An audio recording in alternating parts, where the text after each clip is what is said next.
Bismillahirrahmanirrahim. Assalamualaikum warahmatullahi wabarakatuh.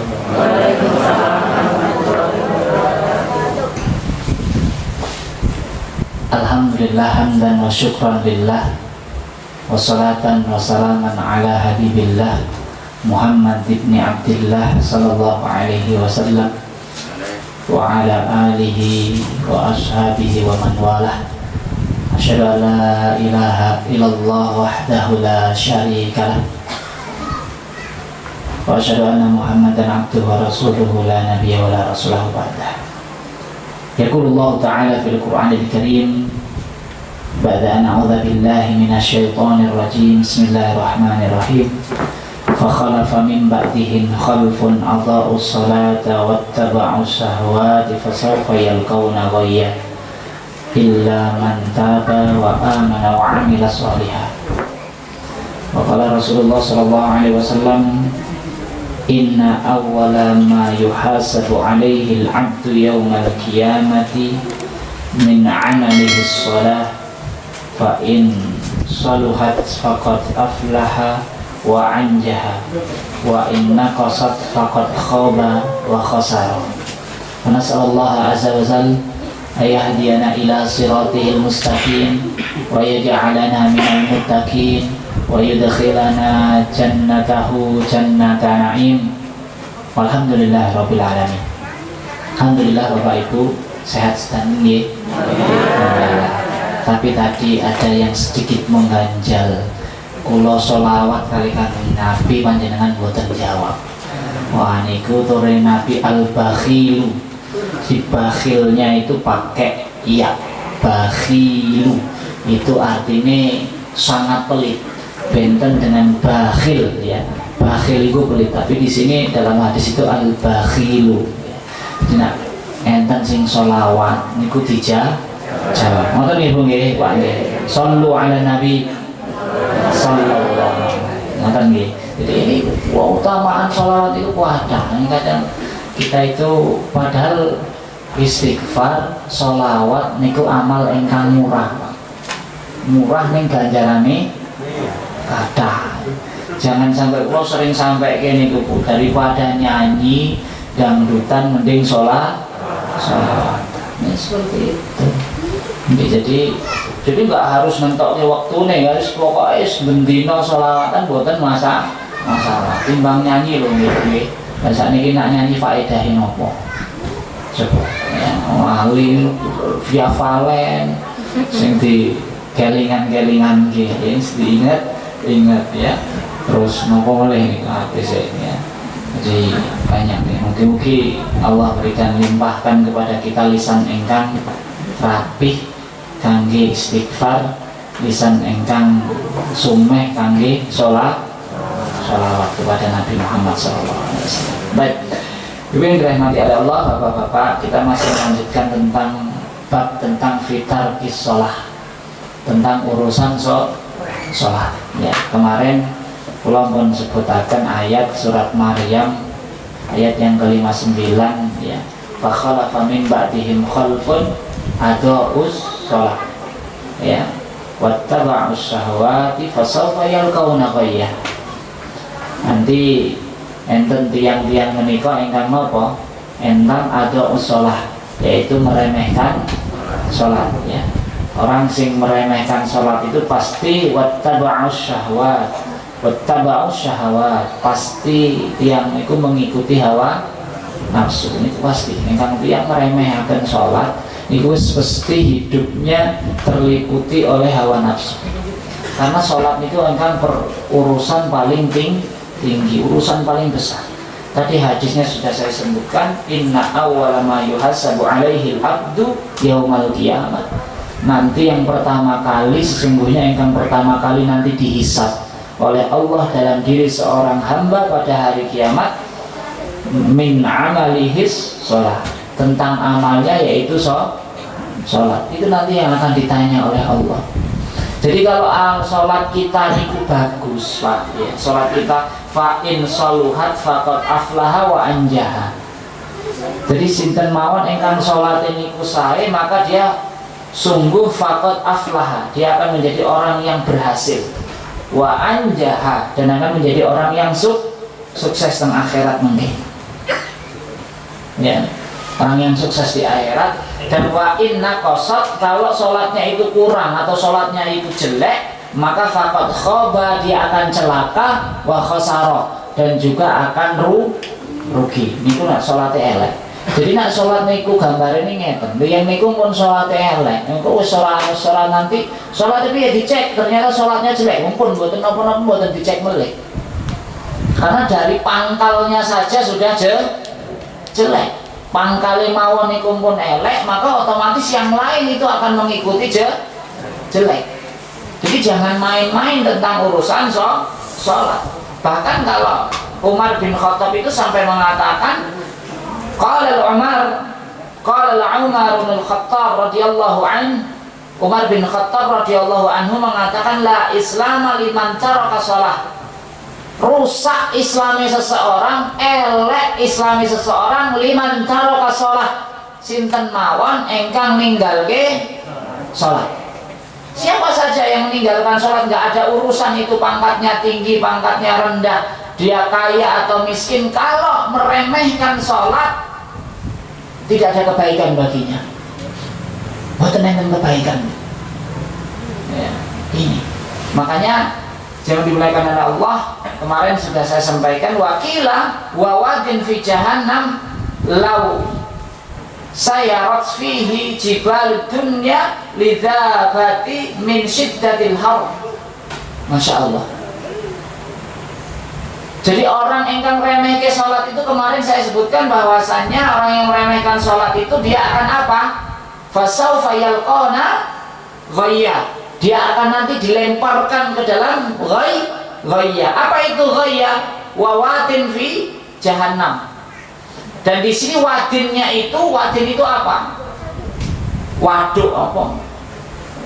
Ya kawah gitu ya, kawah yang ada di neraka jahanam. Maka di sini disebutkan di dalam kitab Al-Kabair ini disebutkan wahwawatin fi jahannam law sayrat fihi jibalud dunya lidzabatin min syiddatil har. Jadi kalau sampai gunung di dunia itu dilemparkan ke wadin tadi, ya, ke wadin yang buat orang yang meremehkan sholat. Ini dereng meninggalkan nggih. Kita berbicara di sini nopo engkang ngeremehaken sholat. Itu gunung di dunia ini ya, fihi jibalud dunya ya. Kalau gunung di dunia ini dilemparkan ke dalam kawah itu tadi, ke dalam muara itu tadi, wadin itu tadi, maka akan hancur karena saking panasnya gunung. Bayangin itu. Dan apalagi kita kena besok hari, masya Allah, telung dino ora mari, lorone ora mari, kepalu no, wah, jempolane drijin itu pas nutuk kepalu ngoten nggih Pak ya. Wah niku masya Allah. Dan ini nak pripun kalau kita nanti dilemparkan ke dalam wadin itu tadi. Innalillahi wa inna ilaihi raji'un. Maka bapak-bapak, ibu-ibu, ini urusan sholat itu urusan engkang sangat besar, ya. Maka kalau disebutkan bahwasannya wa'amuduhu sholat, ya, perkara Islam itu yang paling tinggi itu adalah apa? Aturan Islam, ya, sampai bahkan dalam riwayat yang lain jihad itu paling tinggi. Wa'amuduhu sholat, dan tiangnya adalah sholat. Jadi kalau yang meninggalkan sholat berarti dia merontohkan tiang-tiang Islam.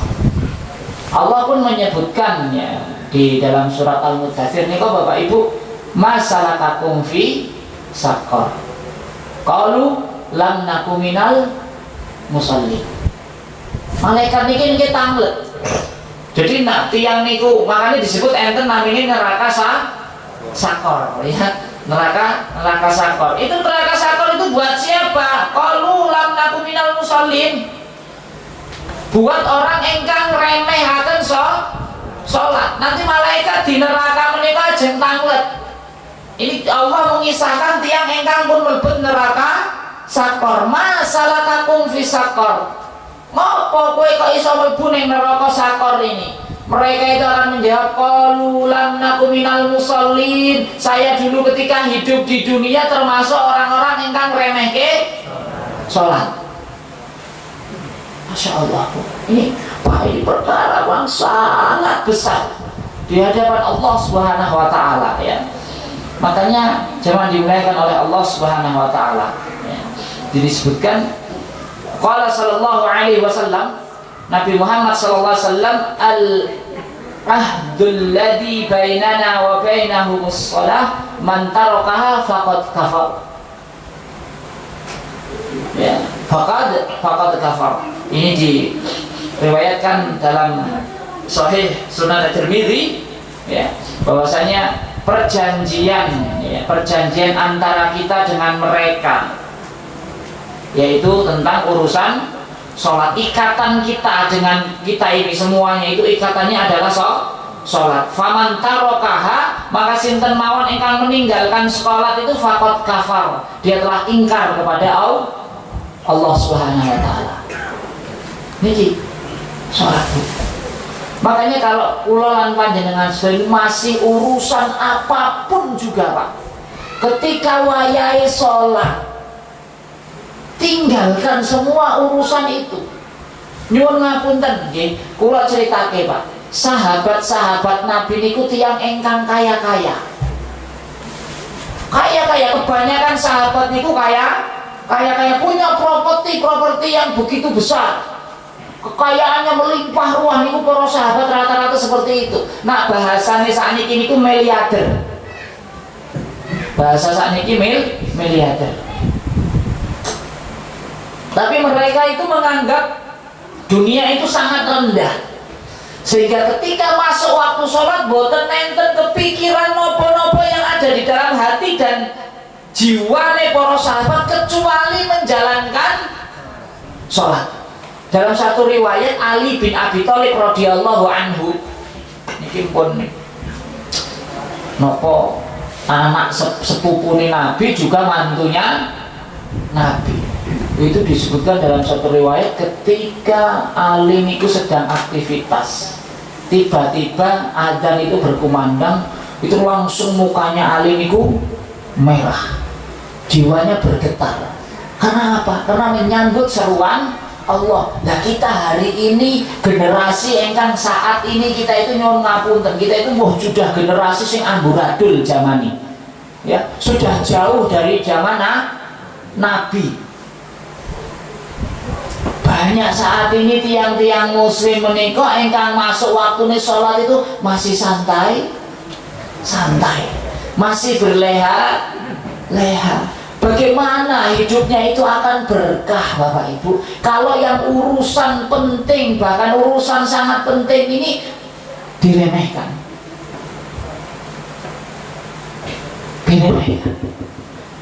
Ini urusan sholat, ini kalau nyampe urusan sholat ini gak serius, Pak. Ini besar, Masya Allah. Saya itu nak sosok kadang itu ya sedih banget. Tiang muslim itu kadang wayai sholat ya randang-randang mangkat sholat sing ning sawah ya randang-randang rampung saka sawah, sing duwe toko ya randang-randang ditutup tokone, sing nonton TV itu ya randang-randang dipateni, sing main HP itu ya randang-randang dihentikan main HP-nya itu, Masya Allah. Harusnya seorang muslim kalau sudah masuk waktu sholat semua urusan itu remeh. Harusnya remeh urusan semua, dagang, jual beli semuanya itu remeh. Ayo sama-sama kita, bagi bapak-bapak, ayo menuju masjid, sholat jamaah dan masjid. Kita penuhi musola-musola kita itu, kita penuhi masjid-masjid kita, langgar-langgar kita itu, surau-surau kita itu penuhi. Ibu-ibu yang aktivitas monggo ajeng teng masjid nggih monggo, boten teng masjid nggih boten napa. Tapi sholat ini, Pak Bu, ya, sholat. Maka di sini disebutkan hadis Nabi itu banyak sekali tentang urusan sholat. Kata Nabi SAW, man hafadha 'alaiha kanat lahu nuran wa burhanan wa najatan.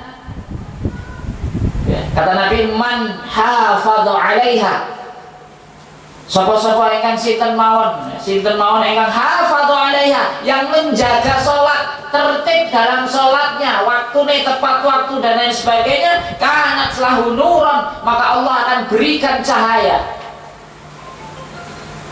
wa burhanan, dan Allah akan berikan burhan kepadanya, petunjuk, hidayah, penjelas untuk orang ini, wa najatan yaumal qiyamah, dan Allah akan berikan kesuksesan itu di hari kiamat, keberhasilan. Jadi yang dimaksud dengan berhasil niku belum dilihat ketika kita masih hidup di dunia. Berhasil ukuran dunia belum tentu berhasil ukuran akhirat, belum tentu. Tapi kalau kita patuh dengan aturan Allah di dunia, pasti kita akan sukses nanti, najatan fi yaumil qiyamah. Iya, coba bayangkan Pak Gubernur ngapunten niku, nanti di akhirat itu kita itu akan di padang mahsyar niku berapa tahun Pak? 50.000 tahun kita akan berdiri di padang mahsyar nanti. Itu Allah belum datang untuk menghakimi kita. Niku Allah niku belum datang untuk menghakimi kita. Lalu manusia niku nanti Masya Allah akan bingung keadaannya di padang mahsyar. Manusia akan mencari Nabi Adam untuk agar Nabi Adam mohon kepada Allah agar menyegerakan dibuka persidangan ini. Kami sudah nggak nyaman di sini. Berdiri kita 50.000 tahun, bayangkan itu. Nabi Adam orang sakit, bukan sakit. Lari ke Nabi Nuh, sama Nabi Nuh tidak mampu.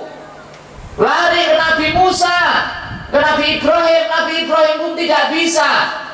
Lari lagi ke Nabi Musa, lari ke Nabi Isa, tidak ada yang bisa semuanya. Lalu kalau lari kita semuanya manusia itu akan lari kepada sosok istimewa, sosok mulia Muhammad Sallallahu Alaihi Wasallam. Lalu Nabi Muhammad itu sujud kepada Allah, minta, ya Allah, segerakan hisab kami ini ya Allah. Itu namanya nanti syafaatul a'zam, syafaat paling besar Nabi, diberikan kepada seluruh manusia, syafaatul a'zam.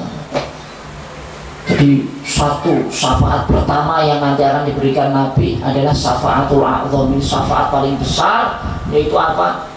Nabi minta agar Allah menyegerakan hisab. Wah, nanti ada lagi syafaatnya Nabi buat umatnya, khusus buat umatnya. Nanti ada lagi syafaatnya Nabi buat pamannya Abu Thalib yang harusnya dilempar ke neraka jahanam, tapi karena dapat syafaat dari neraka yang paling ringan. Masya Allah. Tapi bagi yang tidak sholat, engkang boten sholat, itu boten enten syafaat yang kedua kalinya. Karena sholat niku termasuk implementasi kita kepada tauhid kepada Allah Subhanahu wa Ta'ala. Makanya kata Nabi SAW, man taraka salat muta'ammidan faqad bara'at minhu zimmatullah. Orang yang meninggalkan sholat muta'ammidan, sengaja Pak, ninggal ke sholat itu dengan sengaja, maka Allah berlepas diri dari semuanya. Masya Allah. Gimana kalau kita itu sudah tidak diperhatikan oleh Allah? Padahal kita setiap saat, setiap waktu itu butuh Allah. Butuh Allah, kita itu lemah. Ya ayuhan nas antumul fuqara, wahai manusia kalian itu miskin. Kita itu miskin Pak. Nah kita itu sudah miskin, orang sholat sisa atau melalaikan sholat lah. Insya Allah nah bapak-bapak ibu-ibu boten nak ninggal ke sholat. Tapi ayo perhatikan lagi sholat kita. Ukuran kita di hadapan Allah kalau kita itu mau baik itu ya dilihat dari sholatnya. Semakin baik sholatnya maka semakin baik posisinya di sisi Allah Subhanahu wa Ta'ala. Kalau semakin jelek sholatnya, berarti semakin jelek posisi dia di sisi Allah Subhanahu wa taala, Pak. Niku ukuran. Makanya Imam Ahmad menikah, Pak. Imam Ahmad dulu seorang qadhi. Jadi kalau ada yang mau mendaftar sebagai pegawai-pegawai negara waktu itu, Imam Ahmad itu melihat dari sholatnya. Sakniki ngoten apa mboten, Pak? Mboten. Sakniki sing kata arta nih. Saya diceritakan iki aku sih ora. Tenan ora kula mboten ngerti, tapi kula dapat cerita sakniki niku ajengan iki wis dunia persodokan nih. Itu ya wis kental sekali ya. Ini Masya Allah ya. Jangan dimuliakan oleh Allah Subhanahu wa taala sholat. Jangan main-main dengan urusan sholat. Maka kata Allah, kata Nabi Salih, man hafadha 'alaiha kanat lahu nuran wa burhanan wa najatan yaumal qiyamah. Wa lam yuhafid, dan siapa yang tidak menjaganya, 'alaiha, tidak menjaganya, wa lam takum lahu nuran wa burhanan wa la najata yaumal qiyamah. Dan yang melalaikan sholat, orang jogo sing jenengi sholat, maka dia tidak akan pernah mendapatkan cahaya, tidak akan pernah mendapatkan burhan, tidak akan pernah mendapatkan kesuksesan di hari kiamat. Artinya rusak semuanya. Coba kalau kita tidak mendapatkan cahaya nanti di hari kiamat, bagaimana kita akan menyeberangi siratal mustaqim? Bagaimana? Yang seharusnya ketika kita itu sholat, Masya Allah, kita akan diberikan kemudahan oleh Allah untuk menyeberangi sirat yang di bawahnya itu neraka. Jangan. Bayangkan, nyun ngapunten Bapak Ibu, hidup itu bukan hanya di dunia nih. Ya, kita akan mengalami masa-masa panjang nanti. Masa yang seasli, masa yang sebenarnya itu adalah ketika kita hidup setelah mati. Bukan hanya di sini. Di dunia itu ringan, remeh, Pak, remeh, betul. Dunia itu cuma remeh. Tidak ada kebaikan di dunia ini kalau sampai kita pertama, kita tidak memiliki ilmu. Yang kedua, kita tidak menyebut nama Allah Subhanahu wa taala, tidak berzikir kepada Allah. Kita tidak akan mendapatkan kebaikan dunia itu, tidak. Kalau kita tidak berilmu dan kita tidak menyebut nama Allah Subhanahu wa taala.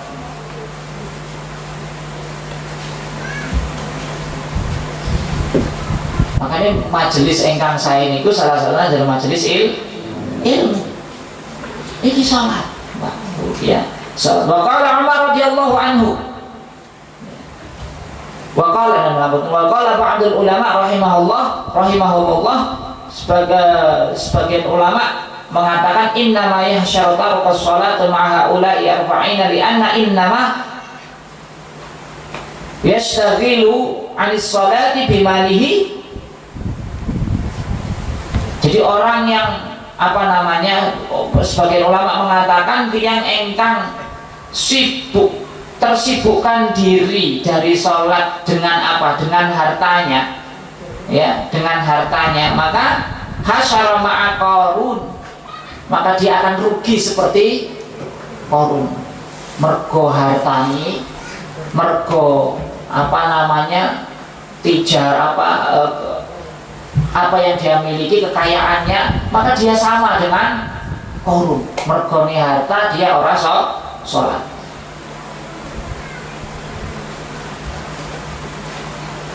Wa in istaghala bil malaki hasyara ma'a Fir'aun, maka sinten mawon yang disibukkan dari sholat goro-goro napa? Goro-goro pangkat, maka hasyara ma'a Fir'aun, dia rugi seperti Fir'aun. Bayangkan itu urusan sholat. Wa in ishtaghala biwazaritihi, kalau dia itu disibukkan dari sholat mergoni pangkate hasyara ma'a Haman, maka dia akan rugi seperti halnya Haman. Haman itu perdana menterinya Fir'aun. Pangkat wong sinten sing ora seneng dadi perdana menteri, ayo. Wah, mergoni sibuk pangkat jadi kaya aman nanti, rugi kita.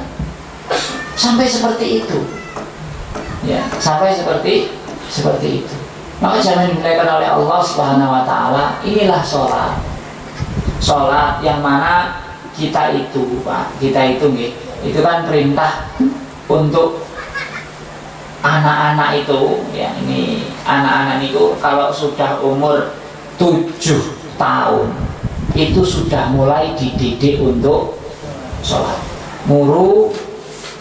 Murus sabiyya bis sholati idza balagha 70 sinin. Perintahkan anak-anak kalian itu untuk sholat ketika umurnya mencapai 7 tahun. Terus mulai diajak sholat 7 tahun. Ayo le sholat. Ya, 7 tahun. Wa idza balagha 10 sinina fadribuhu 'alaiha.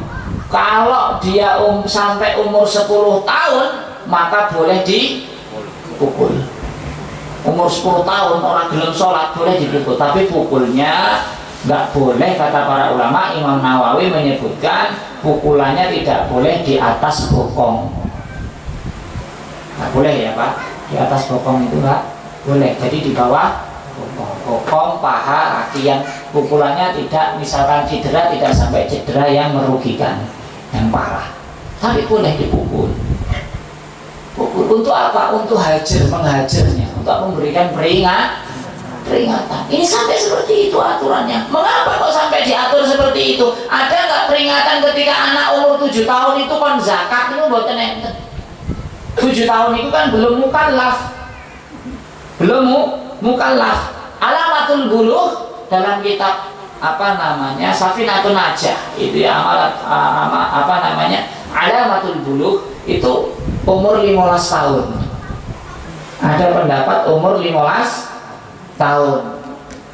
Atau nak lanang nak wedok wis haid. Atau nak laki-laki dan perempuan, laki-laki sudah mimpi basah. Atau satu lagi sudah tumbuh bulu kemaluan.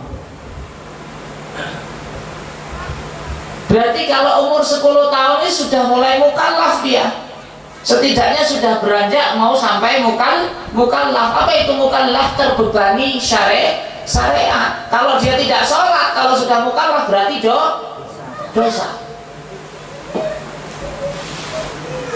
dosa itu. Makanya Nabi memerintahkan menjadi biasa. Ada pepatah mengatakan al-istita'ah minal ada. Iso itu mergane biasa. Bagaimana anak kita itu mau bisa sholat, mau tahu tentang sholat, mau paham tentang waktu sholat, nah orang dibiasa. Begitu pula dengan kita, Pak, Bu, nyuwun ngapunten. Kalau kita nggak memaksakan diri, ketaatan itu harus dipaksa. Ketaatan itu harus dipaksa. Nah, mulai urusan sholat, masya Allah, subuh niku nak cerita ngantuk, kabeh nggih ngantuk, gini nggih. Wape ngantuk, nopo neng rundo, alah, mesti rundo itu, masya Allah ngantuk. Tapi karena ini perintah Allah, yang merintah kita harus tangi sholat. Kalau neng urusan sholat, kalau kita tangi nonton bola itu kadang masya Allah nih kok. Nih saya ini bola pun aktif mulai nih. Corona itu kadang itu jam loro rela tangi, rela bangun gitu kok. Monggo nggih niku. Tapi alhamdulillah Bu Pak, kula niku termasuk tiyang alhamdulillah kula bersyukur tiyang ingkang mboten seneng nonton bola. Wong sing seneng nonton bola nggih. Nggih monggo lah. Oh, mau nonton bola nih monggo. Tapi selama jangan sampai boro-boro rela nonton bola tengah wong tangi salate niku. Ya Allah ya Rabbi. Betul Bu niki kula sampaikan Pak. Ya, saya itu pernah waktu saya tinggal masih di Gemolong, dulu nunggu asrama cacah pondok nih. Tengah malam jam 1:30 niku rame-rame Pak. Tak kira niku tawuran. Waduh, kene ngopo rame-rame bangun saya keluar asrama. Kene ngopo rame-rame. Ternyata dong nobar nobar nonton bola di pinggir jalan, nyetel enteng layare gede niku. Ya Allah 1:30. Sampai saya itu tidur terus setengah jam 4 itu saya bangun lagi. Urung rampung kok. Sampai adzan berkumandang baratan itu tembedo rumah bubar. Ya Allah ya Rabbi, kita niku rela demi nonton bola, rela demi ngantuk rela, bahkan sampai mungkin hubungi alarmnya diuripke. Nonton bola, HP telu diuripke kabeh alarmnya. Nggih, diuripke jam 2 karo nonton Barcelona lawan Madrid niki apa jenenge pertarungan big match. Ustaz yo roh big match pertandingan besar. Kalau pulau roh ini ku nelaah, Pak, kangge nelaah. Niku kok anak jenengan mungkin menghayati roh ini. Betul. Barcelona karo Madrid yo jam 2 tangeke uripe. Sediake kopi pahit kok. Menorang ngantuk, ngopi WC ngantuk, wah tuku apa meneh? Balsem di balseme montone, wah ini orang ngantuk. Masya Allah.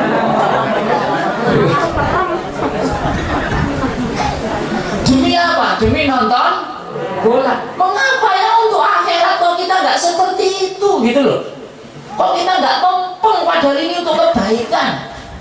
Adzan kesik santai semua mau santai wae adzan suwe. Engko wis baratan waktune sik suwe 15 menit ae antara adzan dan iqamah santai sik komat ya sik nyantai lha kok sik nyantai imame biasanya dawa bocone santai sik masyaallah innalillahi wa inna kita itu padahal Allah itu nyebutkan fastabiqul khairat cepat-cepat kebaikan itu cepat-cepat aja ditunda Pak.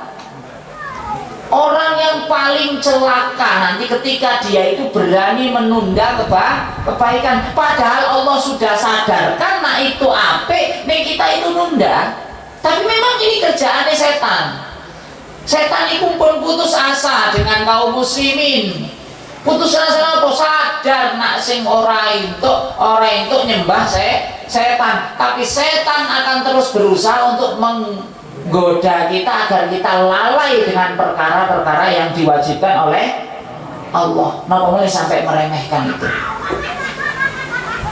Kita dijak untuk nyembah iki ora gelem, kita dijak untuk ritual-ritual yang kan berbau sing ora apik kita nggak gelem wis. Tapi ternyata kita masih terlena dengan melalaikan sholat. Niki hati-hati yang semacam ini ngapunten ini urusannya itu urusannya surga neraka Pak. Itu urusan enteng. Bukan urusan ringan kalau sudah berbicara tentang sholat itu bukan urusan ringan. Muru auladakum bisolati wahum abna'u sab'a fadribuhum 'alaiha. Jadi kata Nabi SAW perintahkan kepada anak-anak kalian itu tentang urusan sholat. Kalau sudah sampai umur 7 tahun pukul anak kalian, nak wis 10 tahun orang dan mangkat sholat. Berapa banyak saat ini anak-anak SMP ini udah tahun Pak Bu?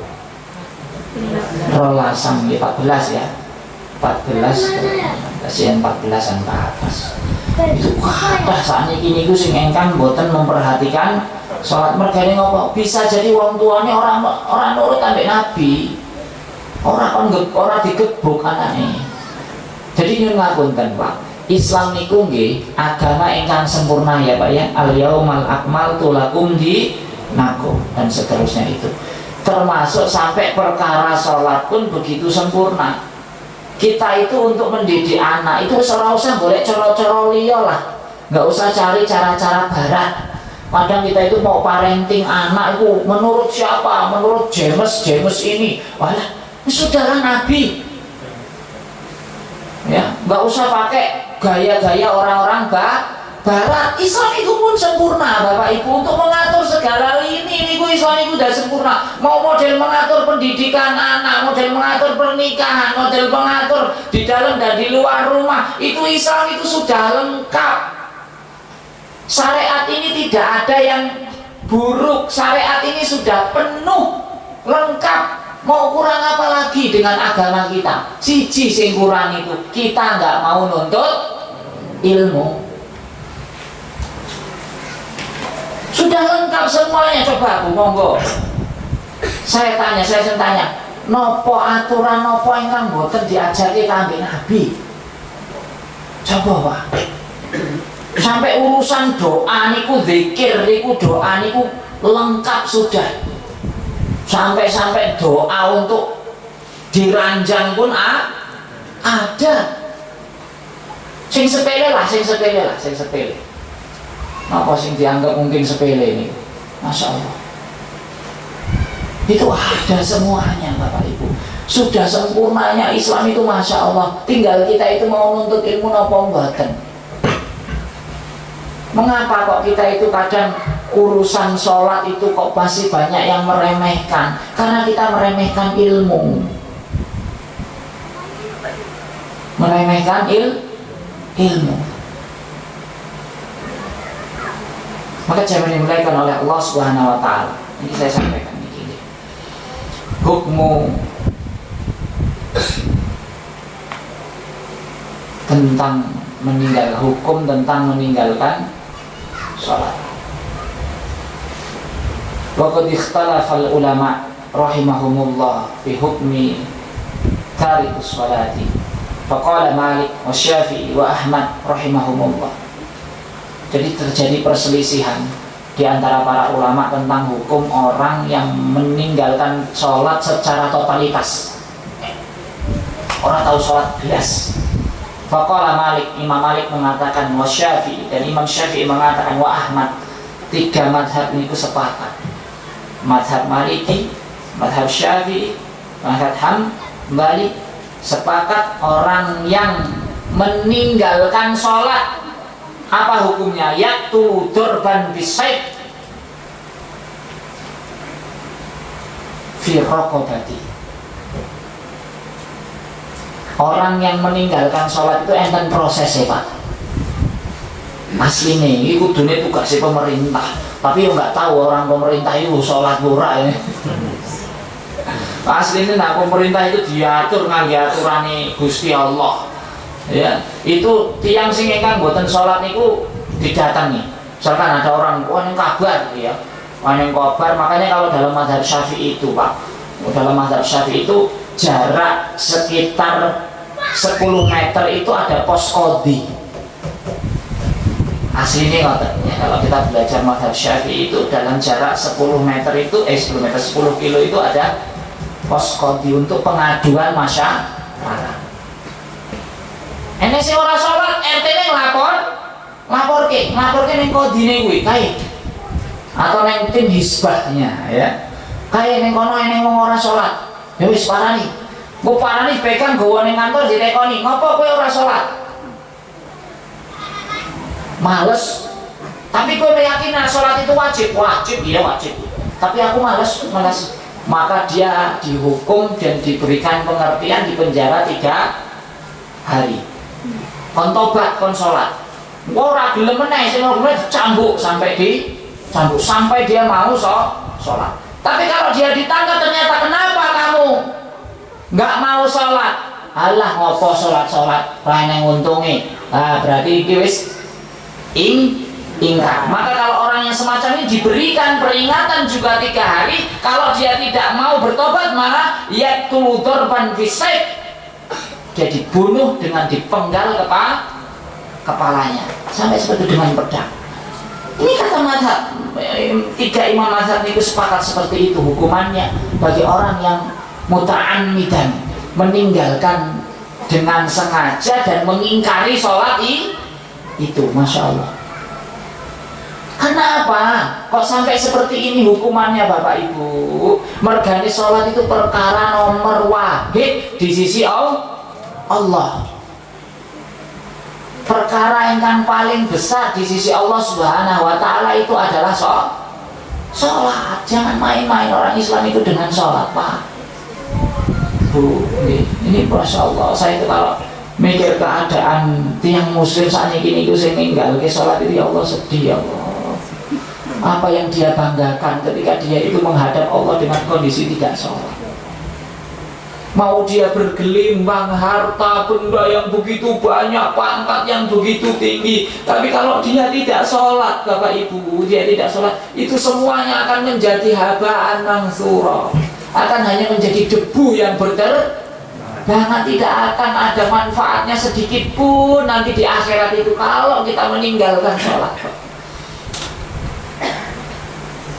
Maka ayo keluarga kita, Pak, dari keluarga kita, Bapak Ibu, ayo ajak sholat. Anak kita mulai 7 tahun diajak sholat. Sing wis gede malah dipaksa, ayo le, sholat le. Piye mbokmu monggo le, nak sampai kowe ora sholat mesti ndongake aku ning alam kubur iki sapa? Karo ngandelke dongane tetangga ya nak tetanggane kelingan. Nah ora ya wis, wah Masya Allah, ya yang ngandalkan kita, andalan kita ya anak. Padahal wong ku nak kelingane gur dina Jumat dongake wong sing wis meninggal. Kowe kudune setiap saat, setiap waktu ya kirim donga. Kan gitu harusnya. Ya, maka ibu-ibu, bapak-bapak, ayo perbaiki sholat kita. Semakin baik. Kalau kita masih resah dalam hidup ini, urip kok orang nyaman, cek sholat kita nggih. Cek sholat kita, Pak. Cek sholat kita. Kalau kita itu belum merasa nyaman hidup itu, pasti ada yang salah hubungan kita dengan Allah. Itu pasti ada yang salah hubungan kita dengan Allah itu. Karena sholat itu inna sholata tanha anil fahsya'i wal munkar. Sholat itu akan meninggalkan, akan mencegah perbuatan keji dan mungkar. Kalau kita itu masih berbuat buruk, elek, cek sholat kita. Cek sholat kita, ojo-ojo kita belum tepat waktu dalam sholat, ojo-ojo kita belum tenanan dalam niat sholat. Jangan-jangan kita masih meremehkan urusan sholat, maka dicek. Sepakat nggih Bapak Ibu nggih? Ini tentang sholat, Pak. Masya Allah, sholat itu ya. Jadikan sholat itu sesuatu yang istimewa bagi kehidupan kita. Siapapun orangnya, tidak pandang dulu, Pak. Mau dia guru, mau dia ustaz, mau siapapun, harusnya menjadikan sholat itu yang nomor satu dari kehidupan keluarganya. Kalau hidup kita mau sukses, kalau hidup kita mau sukses, sholat yang nomor satu. Penuhi sholat kita. Penuhi surau-surau kita, masjid-masjid kita dengan sholat berjamaah. Penuhi semuanya. Demikian Bapak Ibu yang semoga Allah rahmati dan Allah berkahi. Mari kita berdoa dulu. Sebelum kita akhiri ini, kita berdoa kepada Allah, meminta kepada Allah ala hadihin ya al-fatihah. A'udzubillahi minasyaitonirrajim. Bismillahirrahmanirrahim. Alhamdulillahirabbil alamin arrahmanir rahim maliki yaumiddin iyyaka na'budu wa iyyaka nasta'in ihdinas siratal mustaqim siratal ladzina an'amta 'alaihim ghairil maghdubi 'alaihim waladdallin. Allahumma salli ala nabiyyina wa rasulina wa sayyidina wa habibina Muhammadin wa ala alihi wa ashabihi ajma'in. Allahumma ighfir lil muslimina wal muslimat wal mu'minina wal mu'minat al ahya'i minhum wal amwat innaka sami'un qaribun mujibud da'wati ya qadiyal hajat. Rabbana ighfir lana wa li ikhwanina alladhina sabaquna bil iman wa la taj'al fi qulubina ghillan lil ladzina amanu rabbana innaka ra'ufur rahim. Rabbana ighfir lana dzunubana wa israfana fi amrina wa tsabbit aqdamana wansurna 'alal qaumil kafirin wansurna 'alal qaumil kafirin. Allahumma inna na'udzubika min adzabil qabr wa min adzabin nar wa min adzabin nar. Rabbana atina fid dunya hasanah wa fil akhirati hasanah wa qina adzabannar wa qina adzabannar. Allahumma inna na'udzubika min 'ilmin la yanfa' wa min qalbin la yakhsha wa min nafsin la tasfa wa min da'watin la yustajabu lah. Allahumma inna nas'alukal huda wat tuqa wal afafa wal ghina wal afafa wal ghina. Allahumma ighfir lana, Allahumma ighfir lana, Allahumma ighfir lana, Allahumma ighfir lil mahyasa wa ahlihi wa ahlihi wa ahlihi. Allahumma ighfir lil mahyasa wa ahlihi. Rabbana atina fid dunya hasanah wa fil akhirati hasanah wa qina adzabannar. Wa sallallahu ala nabiyyina wa rasulina wa sayyidina Muhammadin wa ala alihi wa ashabihi ajma'in. Assalamualaikum warahmatullahi wabarakatuh.